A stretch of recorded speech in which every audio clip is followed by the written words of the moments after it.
नमस्कार सांग मैंने आपण को मो चैनल को अनेक अनेक स्वागत। आसतु आज आम प्रस्तुत करवा रोही माछ एवं आलू झोल जहाँकि बेसर दे करवा। आसतु मो वीडियो को प्रथम शेष पर्यंत देखूँ। जदि भल लगुच लाइक शेयर एवं सब्सक्राइब कर दियंतु। Thank you. सांग मैंने मो हलदी और लुण देकी माछ को भल भाव फ्राए कर टिके बेसी कड़ा करेनि।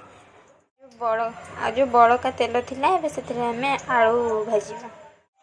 मो पाखे छोट छोट आलू थिला तेना मुझे एमती मझीरू फाड़ लेखा कर देछि। आपण जो शेप्रे काटी पारे टे बड़ बड़ काटे तरकारी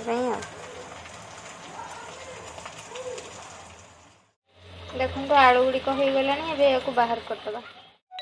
मोर तेल से बड़ी पड़ी मो तेल पकेबी जेहेतु बेसर आइटम बेसी तेल दरकार नहीं। एबे मुझे जीरा पकेबी। जीरा फुटीगला गोटे पियाज को काटिक रखी से पियाज को पकईदेवी। पियाज फ्राए हवा भितर आम बेसर प्रिपरेसन करवा। ये दुईटी बड़ रसुण नहीं 2 टेबुल स्पून सोरिष और 4टी सुखिला लंका आपको आम अल्प पानी दे भल फाइन पेस्ट करनवा। एपटे देखो पियाज गोल्डन ब्राउन हो गला। एम गोटे टमाटो को काटिकी दबा। एबे आम दबा स्वाद अनुसार लुण, गोटे टीस्पून हलदी। आम बेसर लंका बाटी सुखिला लंका तो गोटे टीस्पून लंका गुंड देवी और भल भाव मिसईदबा।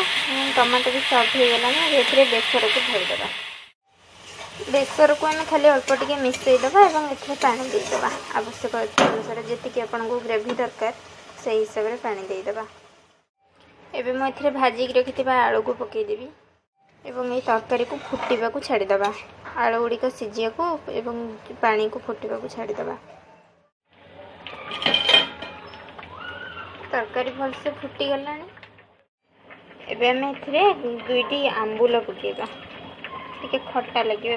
बेसर आइटम टे खट्टा लगे ही टेस्ट लगे। एवं आम भजा माछ गुड़ी को पकईदबा। माछ गुड़िक पकईदेली यहाँ किसी समय फुटा को छाड़ीदबा।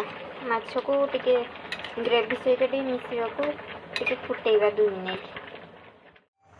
सांग मैंने देखु बेसर पूरा रोही माछ बेसर आंबुल दिया बेसर पूरा रेडी हो गला। आ 1 मिनिट फुटिले हो। सांग मैंने जदि मो द्वारा किसी भूल रोचे कि रेसिपी रे किसी गड़बड़ रोचे ताहले आपण मैंने मते कमेंट माध्यम रे जणांतु। मु भी मध्य किसी शिखेबी और आपण मैंने जो मैंने शिखी ना से मैंने किसी शिखे मोठू। तेणु प्लीज़ मते कमेंट माध्यम रे जणांतु। और मो वीडियो जदि भल लगुच ताहले मो चैनल को सब्सक्राइब निश्चिंत करंतु।